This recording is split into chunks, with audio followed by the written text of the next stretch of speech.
You're 63 now, you've never got married or engaged or anything like that. I mean, do you reach a point in your life now where you might regret not having formed a relationship? No. No? No, not at this stage now. I mean, from the age of about 20 to 35, I would probably have given a totally different answer. Maybe I've just got too used to being single. You're in the bachelor stage. Yeah, I like it. I like it because I know one thing for certain is that if you do get married, you must commit yourself to that. Maybe that's the reason why there are as many divorces. And of course, listening to Joan earlier, you know, if women fake everything, I'm better off without it. But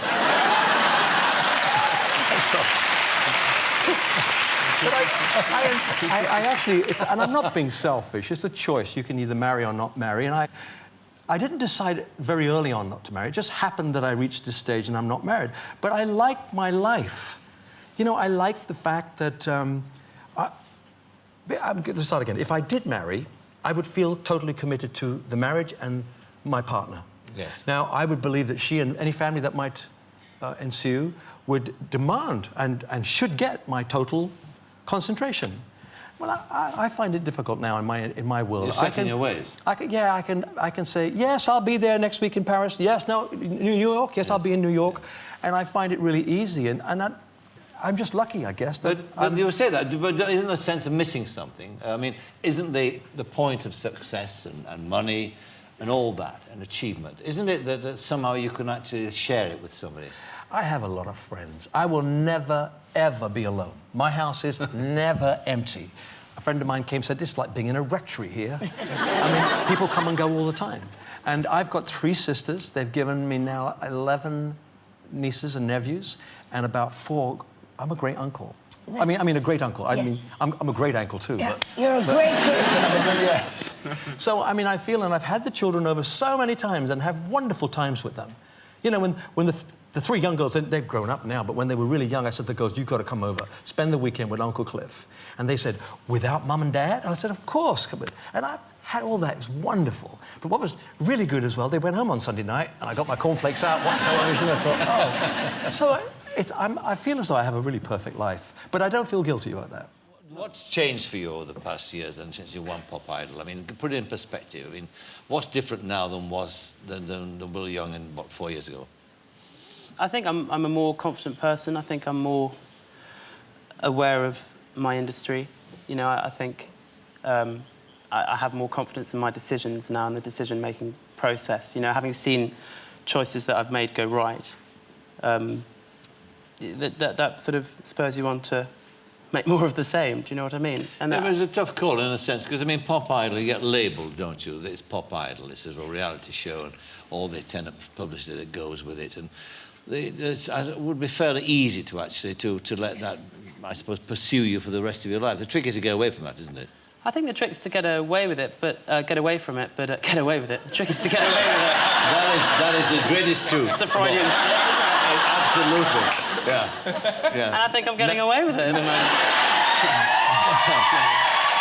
Bobbing and weaving is the thing. That's the thing. I think... Ducking and diving. I think it's to get away from it, but also, you know, I'm not ashamed of where I've come from. You know, that was a wonderful experience for me. And I'd never sung before, you know, before I sang on TV, and it was so liberating. And so I definitely recognise what that did for me. But on top of that, there's stereotypes that came with that show, and it's nice to feel now that I'm moving on from that. I'd imagine you could fill it with kind of people like George and Pete Doherty and people like that, you know, problem people. I like to help people. Yes. You know, I'm a recovering alcoholic and a drug addict, so one of the things you have to do is, if you are still sober and you're in recovery, is try and help people who need help. And I've done that to several people.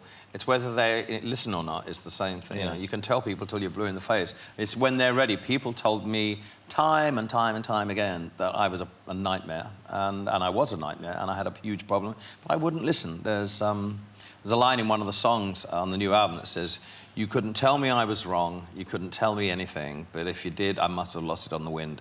And everybody finds, when they're ready for it, they find their own way. Well, what was that moment with you, though? Was there just one thing that precipitated it? Was it an event? I was confronted by someone who I was in a relationship with. I also had been at the funeral of Ryan White, who I'd been there for the last week of his life in Indianapolis, and I grew very close to the Ryan White family. And I realised, but then, that my life was horrible, and you know how out of balance it was, and how ungrateful I was about everything. And it was 6 months after that I got sober, and it's been 16 years, and they've been some of the happiest years I've ever had in my life. When you look back on that time, from where you are now, are you able to assess what you were, I mean, and what was happening to you? Are you able to put that in a compartment? Is there nothing left of that now? There's nothing left of that now. There's a tendency, it's always lurking inside you if you're an addict. You know, you always tend to want to run away from stuff and want to run away and hide and things like that. It never goes away completely. But looking back on it now, I am a completely different person. Let me put it frankly, drugs do not make, if you take drugs, the real person disappears and some monster comes out. And it's not the real person. I mean, so that you take the choice. Some people can take drugs recreationally and it has no effect on them. I have an addictive personality. I can't have one of anything. And I certainly couldn't have one line of cocaine or one, you know. And so it became a problem for me. And as a result of it, I didn't become a particularly nice person. What's it like having those adoring fans, eh? What's it like, that kind of, that warmth, that love that spreads all over them? It feels good every day, all day. Does it? Yeah. Do you know your theme tune is probably the last sexy theme tune that's left on the television? Do you think so? Do you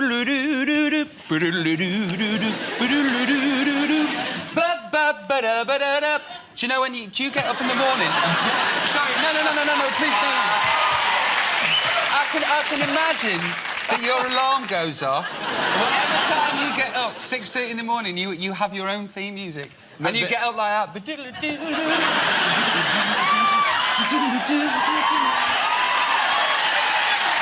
Well, it's an idea, isn't it? I want my own theme music. That'd be good. Yeah. You've not got you've got a theme song.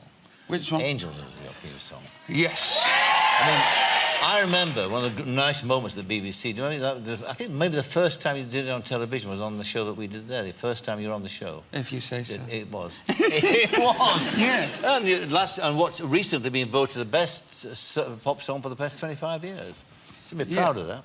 Yeah, amazingly proud. It's without that song, I wouldn't be here.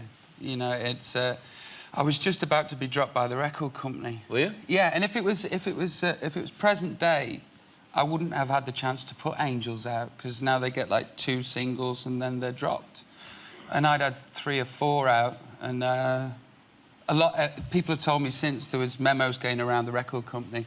Let's drop him. And then they decided to give it one last go with Angels, and I'm glad they did. And that was the beginning of all of it. Yeah. And credibility as a songwriter as well. I mean, how bad was it when it folded? I mean, when you gave it up? I mean, as far as you were concerned, how bad was it? I think for me, it probably affected me more than any of the rest of the group. Why was that? I think because I didn't know where I was going. Right. You know, all of a sudden you finish, you have a great 6 years together. Yeah. You know, you have 3 amazing guys. Also, Robbie left as well. I mean, he was an amazing guy. He still is.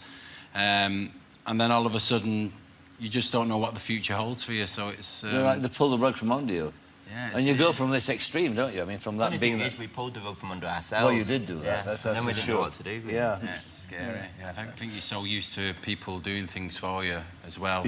Yes. So I had to go and live back with my mum so she could organise my life. Yeah. It's nice, though. You know, everybody needs to have pull time back. to grow up and maybe stuff. there's that to it. Yeah. OK, now, you mentioned Robbie there. I mean, do we think... Is he in your thoughts, your working thoughts, or has he disappeared?